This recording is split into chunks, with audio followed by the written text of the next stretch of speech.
Aló, aló. Aló, Diego, ¿cómo estás? Bien, ¿y tú, Mauri, cómo vas? Bien, bien. Nos costó juntarnos online, y eso que online nos costó juntarnos. Sí, bueno, la cago. Yo sé que estamos todo el día encerrados en nuestras casas sin hacer nada, así que la cantidad de veces que nos correteamos debe ser algún tipo de récord. ¿Qué va a pensar la gente que somos echados aquí, que no hacemos nada? No, pues bueno, hay compromisos, hay actividades. Claro, o sea, ya, dentro de nuestras apretadas agendas, que pensáis que personas guapas, inteligentes y adineradas como nosotros tienen una agenda muy apretada. Claro, claro. Pero bueno, aquí estamos y bueno, igual introduciendo un poquito el objetivo del podcast, que era al final hablar de la libertad. Entonces ahora queremos abarcarle un poquito este concepto. ¿Qué te parece, Diego? Claro, o sea, sí, gran parte de lo que hemos hecho, bueno, no es como que hayamos hecho tanto, pero lo que hemos hecho es con el enfoque de lograr defender la libertad, que para nosotros es el desde de la sociedad humana. Sin libertad, todo lo demás no tiene sentido. Sí, yo creo que aquí esta es la gran diferencia del pensamiento político actual o histórico. Yo creo que esta es la diferencia. Hasta cuánto se aguanta que te toquen la libertad. Yo creo que por ahí va. Claro, y también está el hecho que la gente cree que la libertad es algo obvio, cuando la verdad la libertad choca con muchas otras ideas que parecen ser nobles. Por ejemplo, la libertad y la igualdad son prácticamente incompatibles. Entonces mucha gente que pelea por igualdad no se da cuenta que renuncia a la libertad. Exacto, buen punto. De hecho, para mí ese es como netamente un resumen de ejercer, renunciar a ejercer ciertas cosas. Tal cual. Pero bueno. Entendí, ¿sí? Sí. ¿Logramos un consenso? ¿Logramos los tres cuartos? Así parece, los 2 tercios como... Sí, tenemos quórum en absoluto, ¿se dice? Bueno, entonces cerremos la transmisión, dejemos de grabar, cumplimos nuestro objetivo, pues bueno. Ya. Listo. Se acabó. Ya, bueno. Siguiendo con el tema con un poco de seriedad, ya hicimos un punteo para intentar hablar un poco de nuestras nociones de la libertad, ciertos conceptos básicos. Y la verdad es que ninguno de nosotros dos somos grandes expertos, estamos en proceso de aprendizaje. Y en este proceso de aprendizaje es como que decidimos empezar a hablar, ver qué sale, qué nos dicen otras personas y empezar a desarrollarnos, porque obviamente no lo sabemos todo. Pensar que lo sabemos todo, pensar que nuestra visión del mundo, nuestra moral es superior, es claramente un error.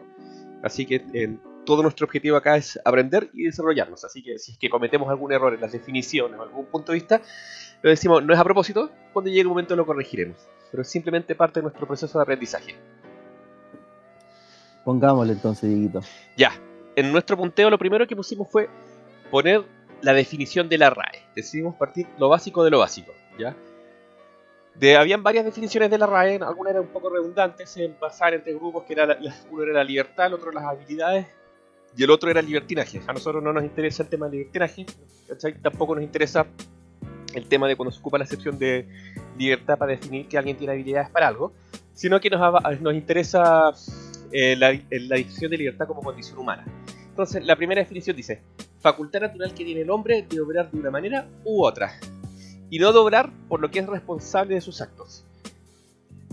Lo que yo aquí leo, ya, lo primero que leo es la parte final, que me parece súper importante, que dice por lo que es responsable de sus actos.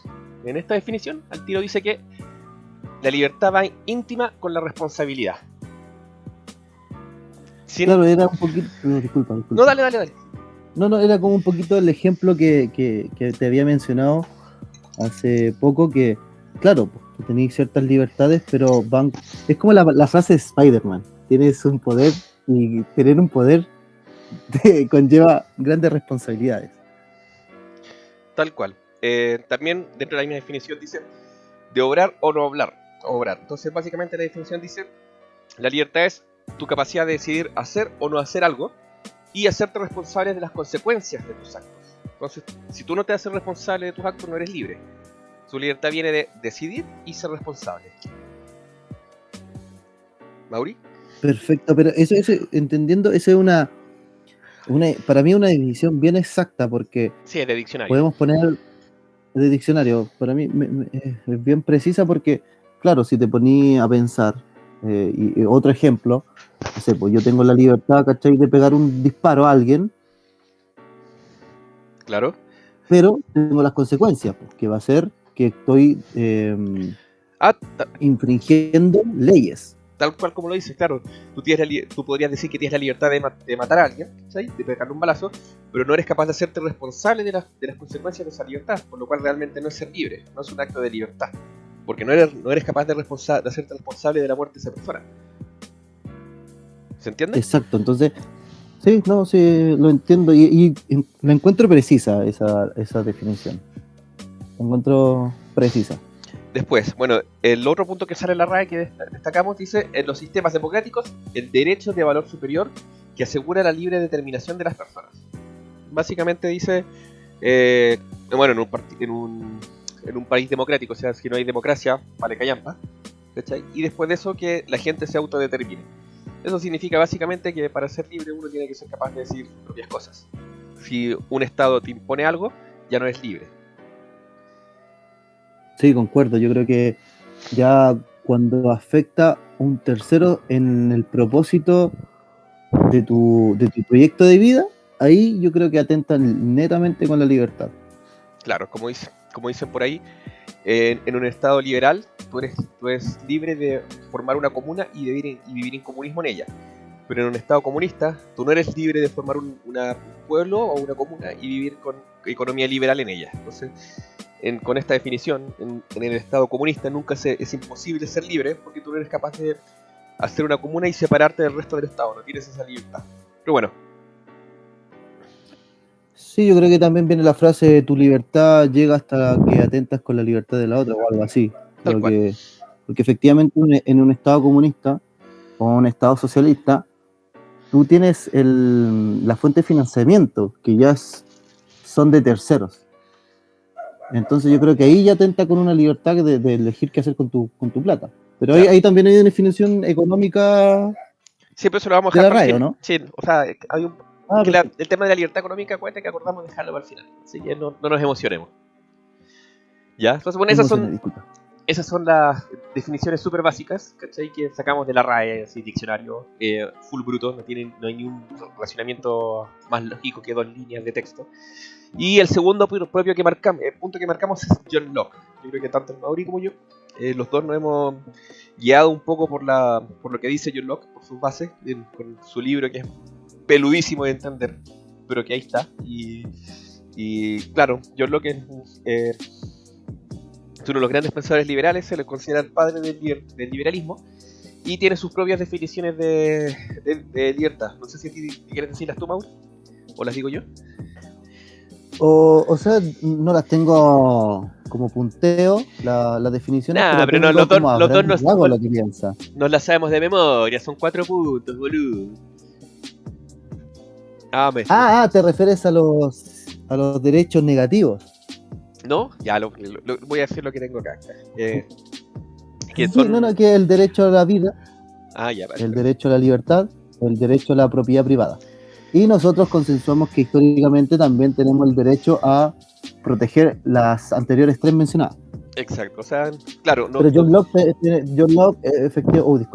Locke efectivamente menciona las 3, que es el derecho a la vida, el derecho a la libertad y el derecho a la propiedad privada.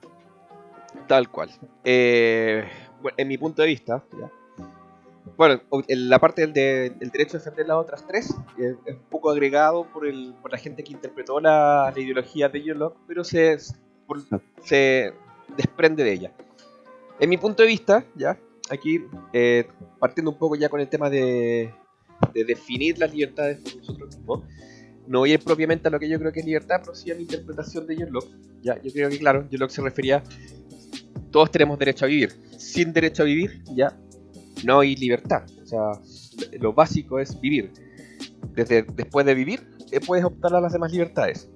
Después está la libertad de pensamiento, la libertad de acción, que es tu capacidad de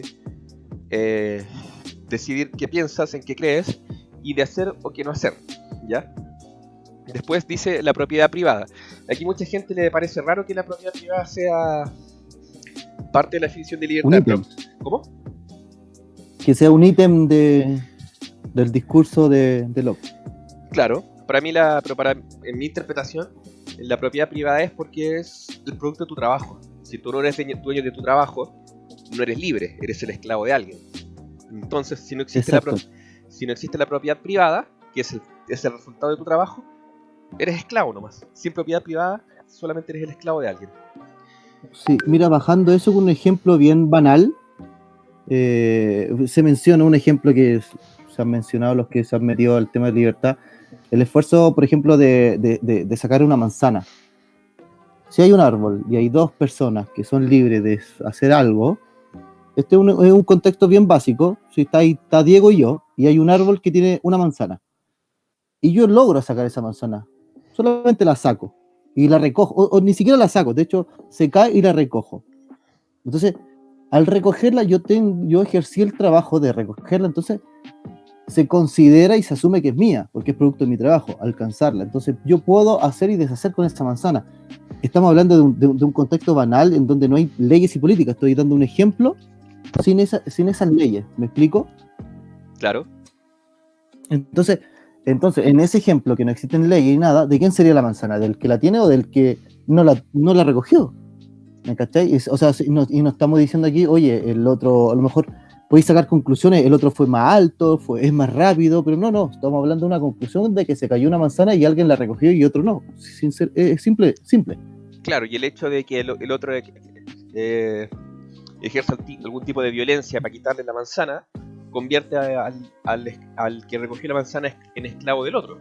Simplemente el otro está ocupando la fuerza para quitarle su trabajo. Le quitó la propiedad privada a la fuerza.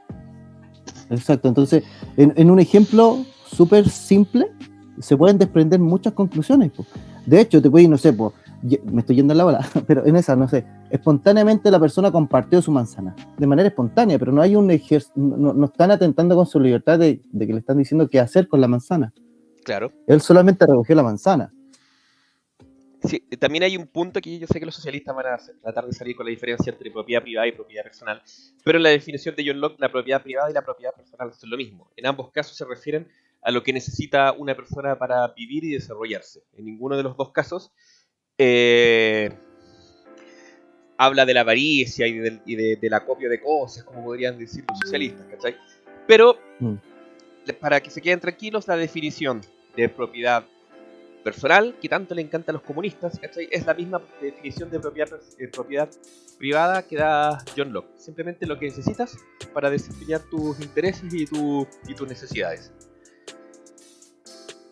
Bueno, sí, yo igual quería nombrar un poquito al húngaro francés, creo que, no sé, me corrigen si me equivoco, pero tampoco sé pronunciarlo, al Rousseau, que también es uno de los clever de la libertad, ¿vale? Pero quería hacer esta diferencia con Locke porque el húngaro igual propone como un compromiso libre, ¿cachai? Entre el individuo y las personas. ¿Dale? ¿Ya? O sea, disculpa, entre el individuo y las personas, el Estado. O sea, el Estado que tenga el Estado tiene que hacer o solucionar ciertas cosas, ¿dale? Por eso ahí a ti te gusta el contrato social. Bueno, él fue el del contrato social, pues, Diego. Entonces, una diferencia de John Locke es el que él netamente anula la violencia en estas libertades. Entonces quería hacer como una separación entre grandes exponentes de la libertad, ¿vale? Del contrato, de lo que se habla, ya, y al final que... Tengo que interrumpirte, Mauri, porque nos quedan 30 segundos antes de que YouTube nos corte, así que continuamos en nuestra segunda parte del podcast, ¿ya? En la cual el Mauri va a dar su propia definición de libertad personal, ya yendo un poco más a lo que él considera que es libertad. Así que nos vemos en el próximo video. Nos vemos. Súbete a la nave, arriba.